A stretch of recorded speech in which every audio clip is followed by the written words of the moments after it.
अस्सलाम वालेकुम दोस्तों। आज हम रब की कायनात, रब की हिकमतों पर बात करेंगे। मैंने कहा है मेरे रब, कुछ लोग कहते हैं तू जुल्म करता है, पर मैं सोचता हूँ जुल्म किसे कहते हैं। अगर जुल्म ये है कि किसी की चीज़ उसकी इजाज़त के बगैर ले ली जाए तो ये सारी कायनात तेरी है, फिर कौन सा जुल्म। मैंने देखा इंसान जिंदा जानवर को काट कर खाता है पर उसे जुल्म नहीं कहता, क्योंकि वो जानता है इसके रिज़्क में लिखा था। फिर जब तो किसी को मौत देता है, कभी आसान कभी तकलीफ में, तो इंसान सवाल उठाता है, इसे ये नज़र नहीं आता कि जिसने मौत बनाई वो जिंदगी का मालिक भी तो वही है। यहाँ मेरे दिल में एक और मिसाल उभरी। कोई कुम्हार मिट्टी से बर्तन बनाता है, हर बर्तन उसके हाथ का नक्श होता है।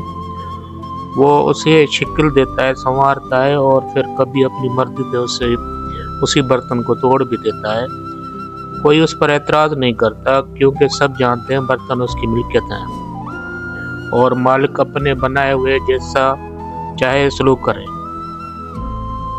मैंने एक दूसरी मिसाल भी देखी। जिस इंसान का बकरियों का बाड़ा हो, वो चाहे तो अपनी किसी बकरी को कुर्बानी के लिए ज़िबा कर दे, कोई सवाल नहीं उठाता, क्योंकि मालिक के फैसले से बहस नहीं की जाती।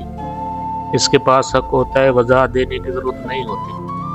फिर जब तू अपनी मखलूक में से किसी रूह को वापस बुला लेता है, इंसान शोर मचाता है कि ये सख्ती है, ये नाइंसाफी है, लेकिन वो ये नहीं सोचता कि जिस तरह कुम्हार अपने बर्तन का मालिक है और चरवाहा अपनी बकरियों का, इसी तरह तो ज़मीन का भी मालिक है, आसमान का भी मालिक और जान का भी मालिक है। और अगर तू चाहे तो एक बस्ती को जलजले में खत्म कर दे या आग में जला कर राख कर दे। कौन है जो तेरे फैसलों को रोक सके?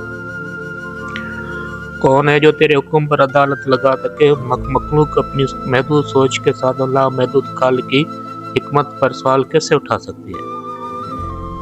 फिर मेरे दिल ने कहा, इंसान अल्लाह के जलाल और अजमत को नहीं समझता। वो समझता है कि शायद उसे अल्लाह के दिफा में बोलना है, हालांकि वो खुद लफ्ज़ अल्लाह के सामने कुछ नहीं।